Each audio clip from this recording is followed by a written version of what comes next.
അപ്പോൾ അതാ കൂട്ടുകാരെ, ഞാൻ മാങ്ങ ചെമ്മീൻ അച്ചാർ ഉണ്ടാക്കാനുള്ള തയ്യാറെടുപ്പിലാണ് കേട്ടോ. അപ്പോൾ എല്ലാം മറ്റുള്ളതൊക്കെ മിക്സാക്കി ഇതൊക്കെ കാണിച്ചില്ല. ഇനി ഇതാ കടുക് പൊട്ടിക്കുന്നു. കടുക് പൊട്ടി വരട്ടെ.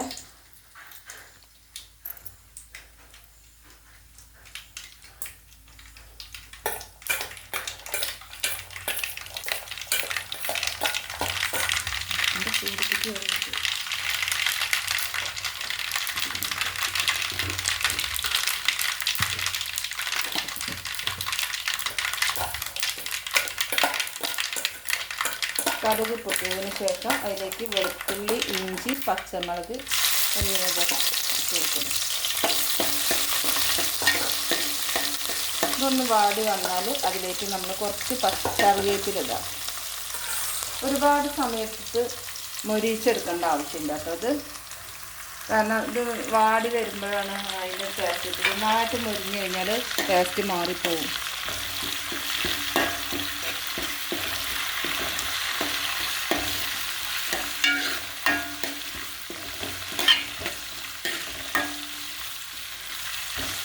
ഇനി ഇത് നമ്മൾ തീ കുറച്ച് വെച്ചിട്ട് ഇതിലേക്ക് വേണ്ടുന്ന പൊടികൾ ചേർക്കാണ്.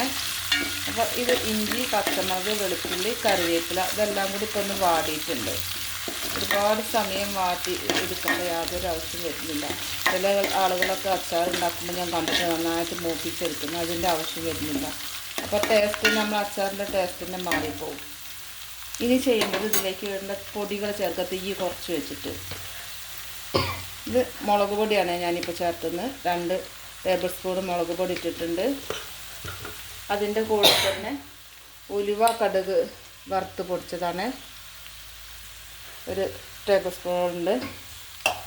പിന്നെ കുറച്ച് മഞ്ഞൾപ്പൊടി വേണം. കുറച്ച് മഞ്ഞൾപ്പൊടി. ഇതെല്ലാം കൂടെ മിക്സ് ചെയ്തതിന് ശേഷം മുളക് പൊടി പോരാ തോന്നുന്നുണ്ടെങ്കിൽ തോന അച്ചാറൊക്കെ ഉണ്ടാക്കുന്നത് കാണിച്ചാൽ അതിനനുസരിച്ച് നിങ്ങൾ എരിവ് കൂട്ടി കൊടുത്താൽ കേട്ടോ. ഞാനിപ്പോൾ കുറച്ച് ഉണ്ടാക്കുന്നുള്ളൂ. അപ്പോൾ എനിക്ക് കുറവ് തോന്നുകയാണെന്നുണ്ടെങ്കിൽ ഞാൻ കുറച്ചും കൂടി കൂട്ടി കൊടുക്കാനുള്ളതിലാണ് കുറച്ചിട്ട്. അപ്പോൾ കുറച്ചും കൂടി മുളക് പൊടി ഞാൻ ഇടുന്നുണ്ട്. ഇത് നമ്മൾ എണ്ണയിലൊന്ന് മൂപ്പിച്ചെടുക്കാം. ഞാൻ മുളക് പൊടിയുടെ നമ്മൾ മില്ലിൽ നിന്ന് വാങ്ങുന്ന പൊടിയൊക്കെ ആണെങ്കിൽ ആ മുളക് പൊടിയിൽ വേറൊരു പച്ച ചുവ ഉണ്ടാവും. അത് മാറ്റിയെടുക്കാൻ വേണ്ടിയിട്ടാണ് നമ്മൾ എണ്ണയിൽ വഴറ്റിയെടുക്കുന്നത്. ഇനി ഇതിലേക്ക് നമ്മൾ കായം തിളപ്പിച്ച് വെച്ചിട്ടുണ്ട്. അത് ഒഴിച്ച് തന്നെ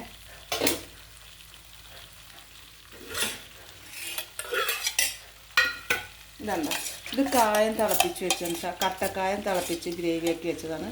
അതൊരു 2-3 സ്പൂൺ ഇതിലേക്ക് ഒഴിച്ച് വെക്കാം. ഇത്രയും മതി.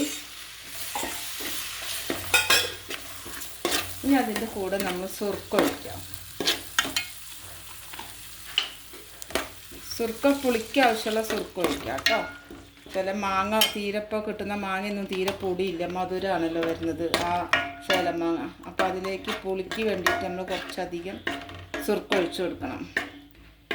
ഇനി പാകത്തിനുള്ള ഉപ്പ് ഞാൻ മാങ്ങയിൽ കുറച്ചിട്ടിട്ടുണ്ട്. അപ്പം അത് കാരണം ഇതിൽ കുറച്ച് ഇടുന്നുള്ളേ. മാങ്ങയിലുള്ളത് നോക്കിയിട്ട് പാകത്തിന് ഇട്ട് കൊടുക്കാം. ഇതിങ്ങനെ തിളച്ച് വരുന്ന സമയത്ത് നമ്മൾ മാങ്ങ ഉപ്പ് തിരുമ്മി വെച്ചത് ഇടണം.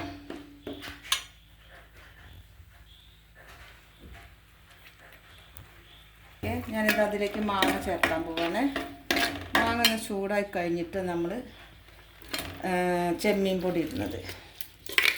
ഈ മാങ്ങ നമ്മളങ്ങനെ ഒരു പച്ചയ്ക്ക് ഇട്ട് വെക്കുന്നതൊക്കെ നല്ല നന്നായിട്ട് ചൂടാക്കി കഴിഞ്ഞാൽ പെട്ടെന്ന് കേട് വരാതിരിക്കാനുള്ളൊരു ഐഡിയ കൂടിയാണ്. ഈ മാങ്ങയിലുള്ള വെള്ളമൊക്കെ നമ്മളൊന്ന് ചൂടാക്കി എടുക്കുന്നത് ഏറ്റവും നല്ലതാണ്. ഇത് പെട്ടെന്ന് പൂപ്പൽ വരും. നമ്മൾ എത്ര നല്ലെണ്ണയിൽ ഉണ്ടാക്കിയതാണെങ്കിലും. ഓക്കെ,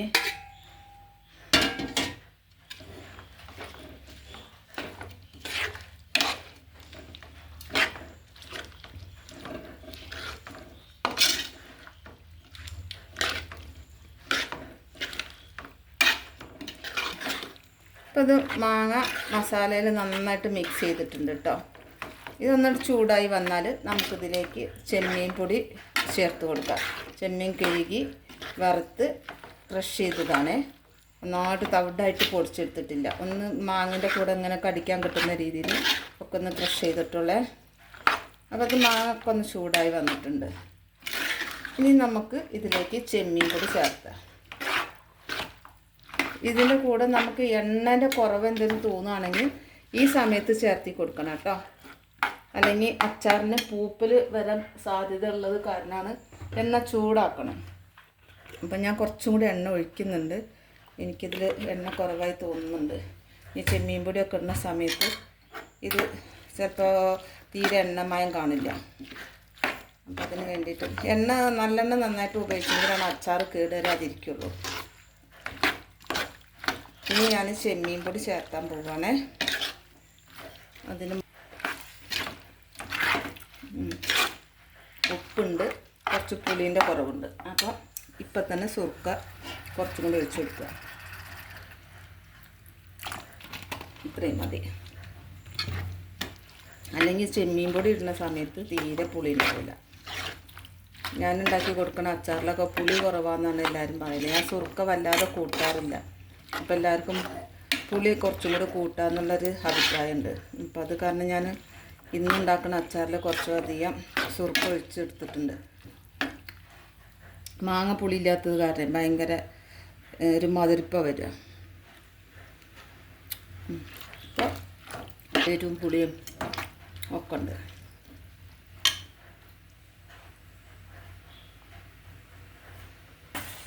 ഇതിലേക്ക് ഞാൻ ചെമ്മീൻ പൊടി ചേർക്കാൻ പോവാണ് കേട്ടോ.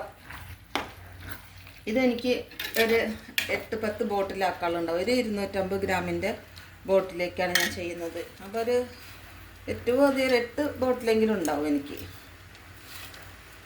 അത് ഞാൻ കടയിൽ കൊണ്ടുവയ്ക്കുകയാണ് ചെയ്യൽ.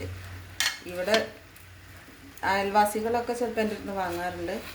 ഇതിപ്പോൾ ഞാൻ 100 ഗ്രാം ചെമ്മീൻ വാങ്ങിയതാണ്. അത് മൊത്തം 1 കിലോ മാങ്ങ എടുത്തിട്ടുള്ളത് അതിലേക്ക് ഇടുന്നത് എങ്കിലേ ഉണ്ടാവുള്ളൂ. 2 കിലോ മാങ്ങ വാങ്ങിയതാണ്. അത് പിന്നെ സ്രാവിലേക്ക് എടുത്തു. സ്രാവും പിന്നെ വെജിറ്റബിൾ മിക്സ്ഡ് ഉണ്ടാക്കുന്നുണ്ട്. അപ്പോൾ ഈ ഒരു 100 ഗ്രാം മൊത്തത്തിലേക്ക് ഇട്ടു കേട്ടോ. അല്ലെങ്കിൽ ചെമ്മീൻ്റെ ടേസ്റ്റ് കുറവായിരിക്കും. നമ്മൾ കുറച്ച് ആക്കി ഇട്ട് കഴിഞ്ഞാൽ ആ മാങ്ങേൻ്റെ കൂടെ ചെമ്മീനും കൂടെ കടിക്കാനുണ്ടാകുമ്പോഴാണ് അച്ചാറിനൊരു ചെമ്മീൻ്റെ ടേസ്റ്റ് കിട്ടുള്ളൂ. അല്ലെങ്കിൽ മാങ്ങ അച്ചാർ മാത്രമേ തോന്നുള്ളൂ. അപ്പോൾ ഇങ്ങനെയാണ് ഞാൻ ഉണ്ടാക്കുന്നത് മാങ്ങ ചെമ്മീൻ അച്ചാർ. അപ്പോൾ ഇത് ഓക്കെ ആയിട്ടുണ്ട്. ഇനി അടുത്തത് ഞാൻ നിങ്ങൾക്ക് സ്രാവും മാങ്ങയും കൂടെ ചെയ്യുന്നത് കാണിക്കാം കേട്ടോ. ഓക്കെ.